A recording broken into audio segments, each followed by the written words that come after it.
Dis, raconte-moi une histoire. Alors, et si je te racontais la fabuleuse histoire du salariat, ou comment on a transformé toute une population en mendiants et en moutons? Ah, ça a l'air moche. T'inquiète pas, je vais te montrer comment on va pouvoir en sortir. Salut à toi, c'est Di et bienvenue sur la chaîne Ikinui. Alors, pour cette petite intro que j'ai trouvée assez sympathique, tu as bien compris de quoi nous allons parler. D'accord? On va parler de cette manière de voir le salariat et comment nous vivons là-dedans. Ready? Let's go. Alors, le salariat, déjà, je te raconte rapidement mon histoire pour que tu comprennes d'où ça vient. Le salariat, je l'ai vécu pendant 10 ans. J'ai été sur le marché du travail pendant une dizaine d'années, 7 ans de travail effectif en tant que salariat, et un constat, je me suis soit fait virer, soit je suis parti avec pertes et fracas. Visiblement, je suis un élément difficile à gérer. Mais c'est parce que pour moi, c'est très difficile d'être soit dirigé par des personnes que je trouve incompétentes, soit je n'aime pas faire les choses qu'on me demande de faire sans les comprendre. Donc tu sens qu'il y a quand même une petite résistance. Ce que j'en ai appris, grâce à ça, c'est plusieurs choses. Première, c'est que la sécurité de l'emploi est un mythe. On te raconte ça en te disant oui, sécurité de l'emploi, machin.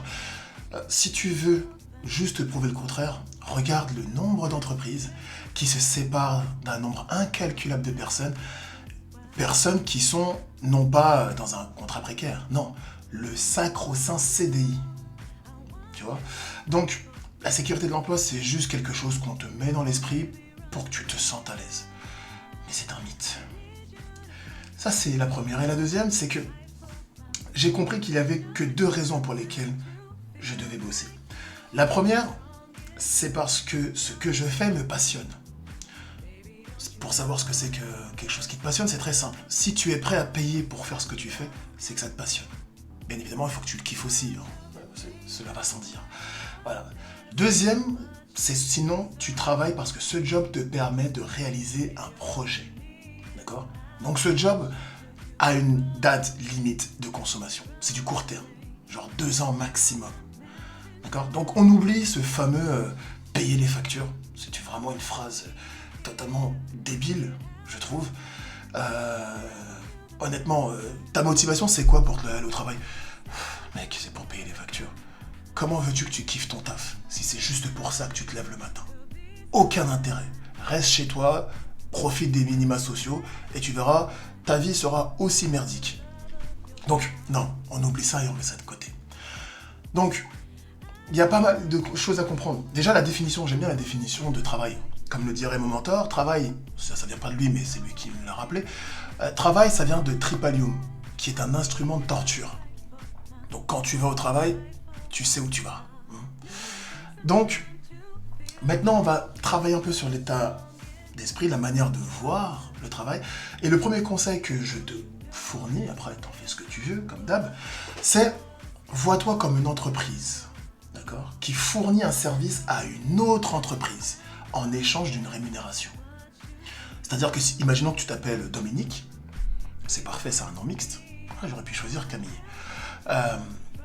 Imaginons que tu es Dominique et tu travailles donc pour la société Dominique SA. Et donc tu as un savoir-faire et du temps à échanger contre une rémunération pour aider l'entreprise X à réaliser un projet. Donc déjà, tu te vois pas du tout de la même manière que si tu es simplement un salarié qui vient faire ce qu'on lui dit de faire en échange d'un salaire. Okay? Et ça vaut aussi pour l'entretien d'embauche. D'accord? Si tu y vas en te disant comme un mendiant, donne-moi un emploi, bah ne trouve pas bizarre qu'on te méprise ou qu'on se comporte mal avec toi. Tandis que si tu y vas avec cette démarche de écoute, moi je viens t'apporter quelque chose, à prendre ou à laisser, déjà la personne qui sera en face de toi te respectera plus. Parce que tu te respectes plus. C'est condition sine qua non, bien évidemment. Donc, ça, c'est la première chose. Ce qui est une petite astuce d'ailleurs par rapport aux négociations, il faut comprendre une chose. Dans une négociation, celui qui est prêt à quitter la table parce que son bénéfice n'y est pas, est celui qui a le plus de pouvoir dans une négociation. Souviens-toi-en. Donc ça, c'est la première chose. La deuxième, c'est fais valoir tes droits. Et oui, si tu te vois en tant que société, tu sais que tu vas défendre tes intérêts. D'accord ? Tu vas pas simplement écouter ce qu'on va te dire et bouder parce qu'on t'a tiré les oreilles. Non, tu vas te défendre.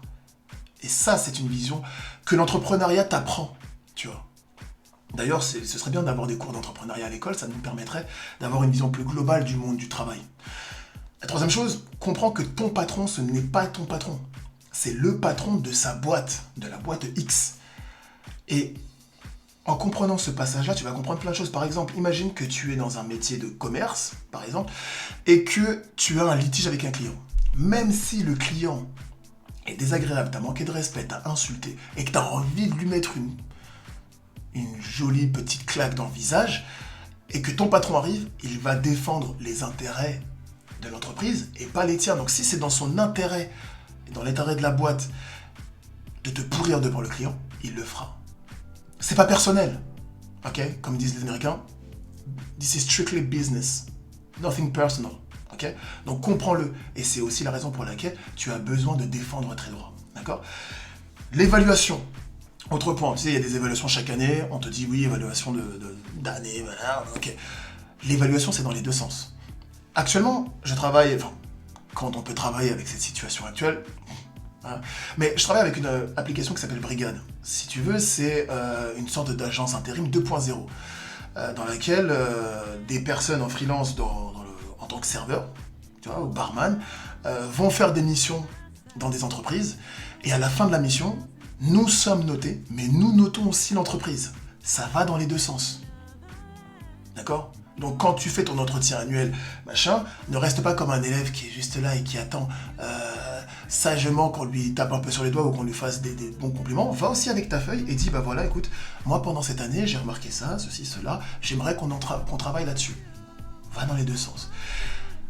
L'amour-propre, vraiment, amour-propre, et amour-propre, ça ne signifie pas caprice. D'accord ? Ça veut dire, défends-toi, défends ton intégrité, sans pour autant faire ta diva. On est d'accord. Améliore-toi régulièrement. Ça, c'est un de tes devoirs. C'est-à-dire que surtout si c'est une activité qui te passionne, ton objectif, c'est de t'améliorer tous les jours. Plus tu vas t'améliorer, plus tu vas rendre complet ton service pour cette entreprise, plus ce sera difficile pour lui de te virer, de se séparer de toi, ou de ne plus collaborer avec toi, pour être plus précis. Et toi, ce sera beaucoup plus facile de facturer d'une manière plus élevée. D'accord ? D'ailleurs, si c'est dans la mesure du possible, si c'est possible pour toi, essaie de montrer à ton entreprise quel est ton impact au niveau du chiffre d'affaires. Parce que ton entreprise, ce qu'il comprend, c'est le chiffre d'affaires. D'accord ? C'est le bas de bilan, c'est ce qu'il comprend. Donc si tu arrives à lui montrer ton impact sur ton chiffre d'affaires, positif hein, bien évidemment, à ce moment-là, tu peux aller négocier. C'est vraiment un truc qui est vraiment sympa à faire. Et j'ai envie de te dire deux derniers petits points. Garde un œil sur les entreprises concurrentes, sur le secteur. Ça te permettra aussi de savoir ce que tu vois à l'extérieur. Et oui, tu as beaucoup plus de valeur si tu travailles déjà dans une entreprise que si tu es au chômage. D'accord ? C'est un principe très simple. Si quelqu'un t'a donné de la valeur, les gens vont plus facilement t'en donner, voire même plus pour pouvoir te débaucher. Et tu peux trouver bien mieux pour le même poste ailleurs. Donc garde un œil, chaque année, garde un œil, tu fais le tour. Et enfin, garde aussi en tête que si le salariat ne te convient pas, tu peux créer ta société.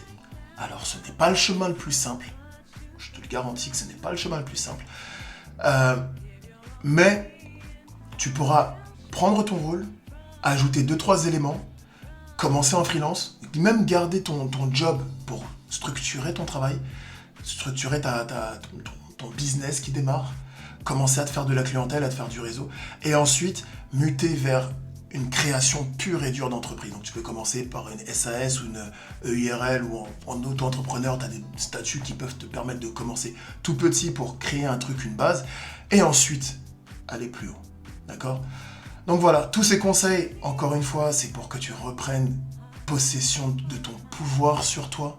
D'accord ? Personne n'a de pouvoir sur toi, c'est toi qui donnes ton pouvoir aux autres. Ce n'est pas la même chose. D'accord ? Donc rappelle-toi de ça, ça va vraiment t'aider.